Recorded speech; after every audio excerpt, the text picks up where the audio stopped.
Aciari, arutani undu umwe na atongoria ni moritio kunyitanira hari kurunga mitugo ya arutwo aria makoretwo magicungiriria hathara nene mathukuru-ini kuhitukira migomo na ucini wa mathukuru. Our children are thoroughly indisciplined. You don't have to go and create a task force to find out that our children are doing what they want. We need to have a conversation on parenting in our country and discipline in our schools. Na tusiwachie mambo hii kwa serikali, the government. Hapana, it's work that we need to do. Minister wa githomo Prof George Magoha na Minister wa ugitiri wa thiini ndagitari Fred Matiang'i maugite no muhaka rũĩ rũcokio mukaro kuona kiumia gitirathira riboti ya thukuru icinitwo. That conversation will also involve as to whether we still need boarding schools or not.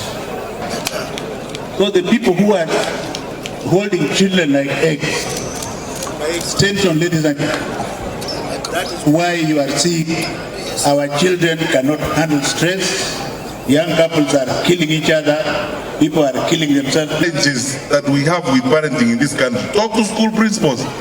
In fact, I believe that other than those of us in the security sector, the school principals are some of the people who have the toughest jobs in this country. Aciari ni moritio kwaga kunoga hari kuonereria ciana ciao gukorwo na mitugo mikinyaniru. Magoha akiuga gucokio gwa giboko thukuru-ini kwaya gukorwo arikio kihonia kia thina uyu mathukuru-ini.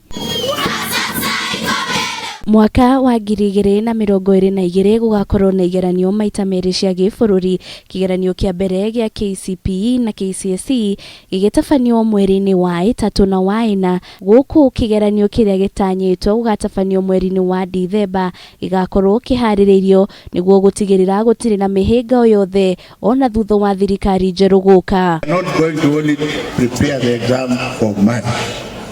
We must ensure that whoever takes over the government come the end of the year, for public interest and for the interest of our children, will find the examination ready, and all he will have to do is to implement it.